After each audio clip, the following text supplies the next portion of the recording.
রাধে রাধে, নিতাই গৌর প্রেমানন্দে, হরি বল হরি বল। তো আমাদের আধার চ্যানেলে আপনাদের সবাইকে স্বাগত জানাচ্ছি। আজকে আমরা এসেছি বৈশাখ মাস সম্পর্কে কিছু জানার জন্য।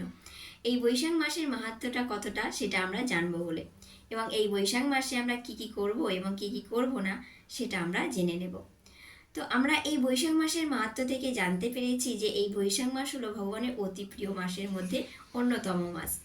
ভগবানের যে আরো যে 3টি মাস রয়েছে অতি প্রিয়, তার মধ্যে বৈশাখ মাস হলো অন্যতম। আর কোন কোন মাস প্রিয় ভগবানের? দামোদর মাস, আর মাঘ মাস, আর হচ্ছে অধিক মাস। তো তাদের মধ্যে এই বৈশাখ মাসও অন্যতম। এই বৈশাখ মাসে আমরা কোন কোন জিনিসগুলো করব না এবং যে জিনিসগুলো করলে বেশি অধিক সন্তুষ্ট হতে পারেন।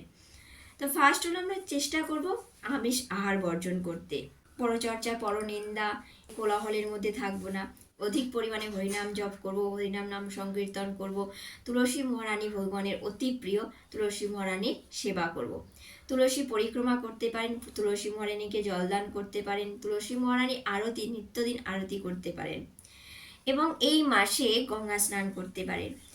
এইভাবে আমরা যদি তুলসী মহারানীর সেবা করতে পারি এবং নিয়মিতভাবে যদি ভগবানের সেবা করতে পারি, তাহলে ভগবান অধিক পরিমাণে সন্তুষ্ট হয়ে আমাদেরকে কৃপা করবেন এবং ভগবানের কৃপার ফলেই আমরা ভগবানের সেবা করার সুযোগ পাব। তো আমরা চেষ্টা করব এই কাজগুলো অবশ্যই না করার, পরচর্চা, পরনিন্দা আর আমিষ আহার বর্জন করতে।